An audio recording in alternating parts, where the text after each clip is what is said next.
সব ধরনের ক্রিকেট থেকে অবসর নেয়া এভিডি ফিরছেন মাঠে। দীর্ঘদিন পর নীরবতা ভেঙে মাঠে ফিরছেন এভিডি ভিলিয়ার্স। ব্যাট হাতে আবারও ছক্কা হাঁকাতে প্রস্তুত তিনি। পুরনো এভিডির ব্যাট হাতে নেয়ার খবর শুনে উচ্ছ্বাসিত ভক্তরা।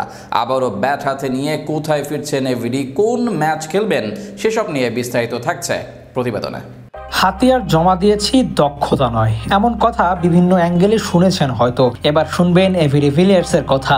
2021 সালে সব ধরনের ক্রিকেট থেকে অবসর নিয়েছিলেন 360 ডিগ্রি খ্যাত প্রোটিয়া ব্যাটার। ক্রিকেট ক্যারিয়ারের জীবদ্দশায় ভিলিয়ার্স খেলেননি এমন লিগই হয়তো নেই, থাকলেও সেই লিগের ভাগ্য খারাপ এমন কিংবদন্তিকে না পাওয়ার জন্য। তবে এবার ভাগ্য ভালো কিংবা সুখবর, যা খুশি বলতে পারেন এভিডি ভক্তদের জন্য। কেননা সাউথ আফ্রিকান এই মারকুটে ব্যাটার আবারও ফিরছেন 22 গজে। ধুমধড়াক্কা ছক্কা হাঁকাতে প্রোটিয়া মাস্টারের ফেরা হচ্ছে শীঘ্রই। কদিন আগে জানিয়েছিলেন তিনি তার ছেলে মেয়ের জন্য ফিরতে চান, অন্তত নেটে হলেও তিনি ফিরবেন এমন কথা বলেছিলেন। তবে এবার নেটে নয়, এভিডি ফিরছেন প্রতিযোগিতামূলক খেলায়। যে খেলায় এভিডি ফিরলে ওই নির্দিষ্ট টুর্নামেন্টের মান বেড়ে যাবে কয়েক গুণ। কেননা এই প্রোটিয়া ব্যাটার তার প্লেইং ক্যারিয়ারে যেভাবে খেলেছেন তাতে অবসর ভেঙে ফিরে আসলে ওই লিগের প্রচার প্রচারণা যে বাড়বে তা অনেকটাই অনিমেয়। এভিডির মতো প্লেয়ারের জন্য যা সামান্যই। ভিলিয়ার্স খেলেননি এমন কোনো লিগই হয়তো নেই। বিপিএল, বিপিএল, আইপিএল এর মতো পুরনো লিগগুলোতে নিয়মিত খেলতেন তিনি। একটা সময় চোখের সমস্যার জন্য সব ধরনের ক্রিকেটকে বিদায় বলে দেন। তবে নীরবতা ভেঙে ফিরছেন এভিডি ভিলিয়ার্স।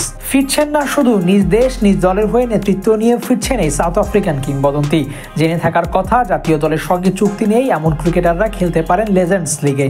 সেই লিগে যে কোনো দলের যে কোনো দেশ থেকে প্লেয়াররা খেলতে পারেন যদি শর্ত মেনে নেওয়া হয়।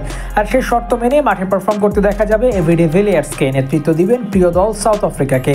ওয়ার্ল্ড চ্যাম্পিয়নশিপ অব লেজেন্ডস লিগে খেলবেন ডি ভিলিয়ার্স। লিগটির দ্বিতীয় পর্বে প্রোটিয়া দলকে নেতৃত্বও দিবেন তিনি। প্রত্যাবর্তন সম্পর্কে ভিলিয়ার্স বলেন, 4 বছর আগে আমি সব ধরনের ক্রিকেট থেকে অবসরের সিদ্ধান্ত নিই, কারণ আমার মধ্যে খেলার ইচ্ছাটাই আর ছিল না। তারপর অনেকটা সময় কেটেছে এবং আমার ছেলেরাও এখন ক্রিকেট খেলা শুরু করেছে। নিজেদের বাগানে ওদের সঙ্গে খেলতে খেলতেই আমার মধ্যে সেই মাঠে নামার ইচ্ছাটা কিছুটা হলেও ফিরেছে। এবার তাই জিম এবং নেটে অনুশীলন ফিরছি এবং জুলাইয়ে WCL এ খেলার জন্য আমি প্রস্তুত থাকব।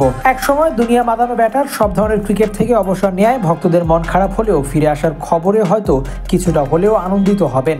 বছরের মাঝামাঝি সময় মাঠে নামবেন ABD Villiers. Abu Naim, sports Times.